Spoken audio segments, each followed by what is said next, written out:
الحمدللہ رب العالمین والصلاة والسلام علی سید الانبیاء والمرسلین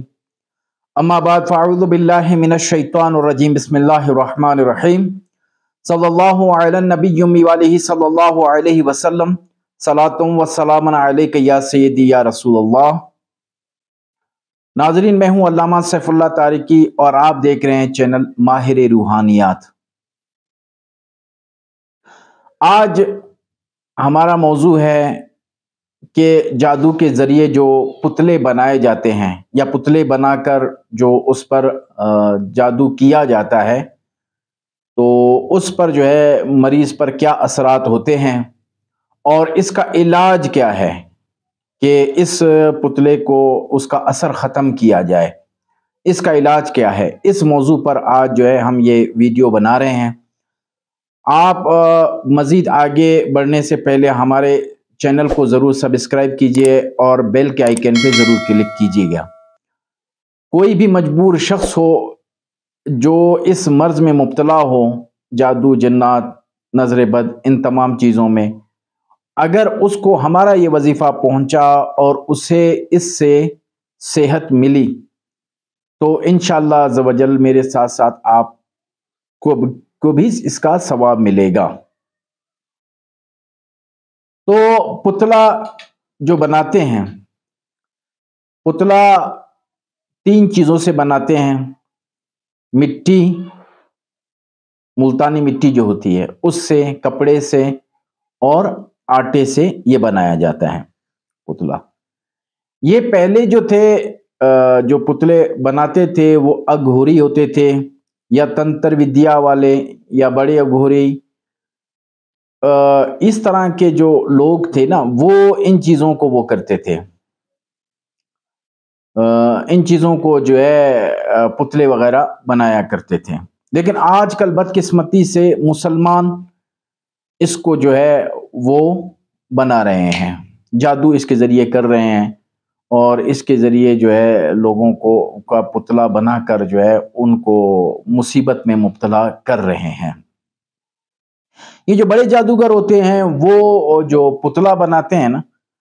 وہ مختلف جگہوں کی مٹی سے بناتے ہیں۔ جیسے کہ اگر کوئی شخص اچانک فوت ہو جائے، یعنی کہ ایکسیڈنٹ میں یا جو ہے گولی ٹارگٹ ہوئی، وہ گولی سے مرا ہو یا اس طرح کی کوئی بھی ناگہانی موت سے جو ہے وہ مر گیا ہو جو شخص، اس کی قبر کی مٹی سے یہ پتلا بناتے ہیں۔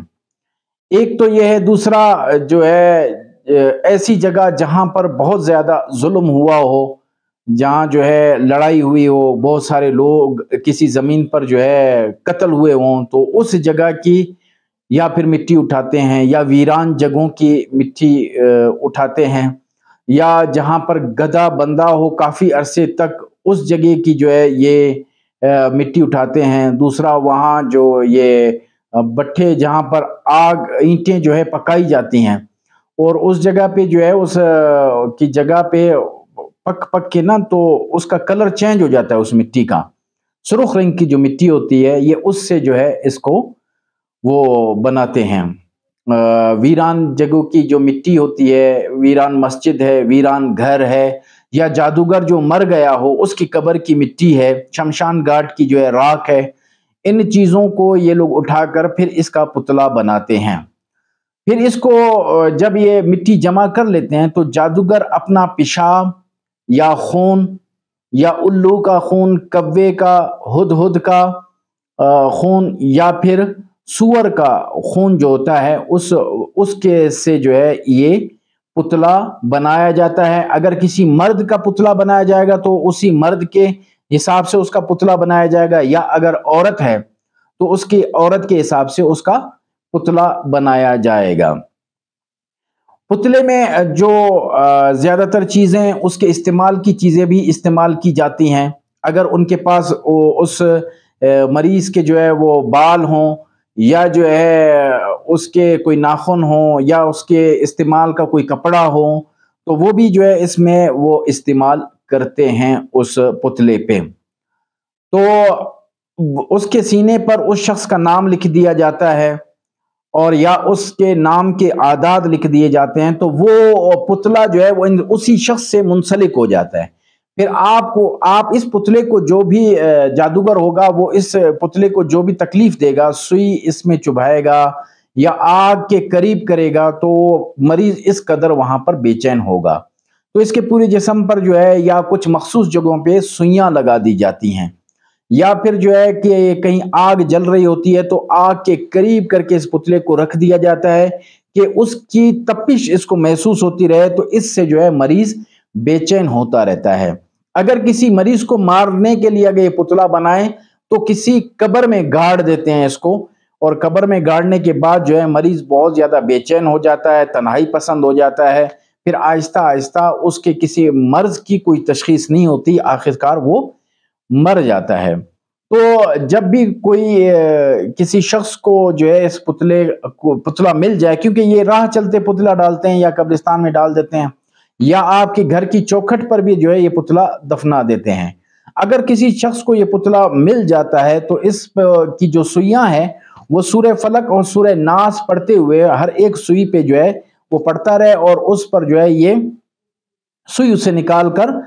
اس سوئی پہ دم کر کے سائیڈ پہ رکھتا رہے، اور وہ پتلا اور جو سوئیاں ہیں وہ ساری بہتے پانی میں اس کو ڈال دیں، تو انشاءاللہ اس سے آپ کو نجات مل جائے گی۔ دوسری صورت یہ ہے کہ اگر تو آپ جو ہے اس سورہ فلق وغیرہ پڑھنے کے بعد بھی سکون اگر میسر نہیں ہو رہا، سکون نہیں ہو رہا مریض کو، تو پھر آپ نے یہ لینی ہے لیمبو لینے ہیں، لیمبو مریض کے سر کے اوپر سے سادہ وار کے پھر اس کے 4 ٹکڑے آپ نے کرنے ہیں، اس کے بعد اس لیمبو کو جلا دینا ہے، جلانے کے بعد اس کی راکھ قبرستان میں پھینک دینی ہے۔ یہ 7 دن کرنا ہے، روزانہ 1 لیمبو، تو انشاءاللہ عز و جل اس سے آپ کے مریض کو شفا مل جائے گی۔ رب عز و جل سے دعا ہے کہ رب تعالی ہمیں نماز کی پابندی اور دوسرا ہمیں صحیح معنوں میں وظائف پڑھنے کی توفیق عطا فرمائے۔ وما علینا الا البلاغ المبین۔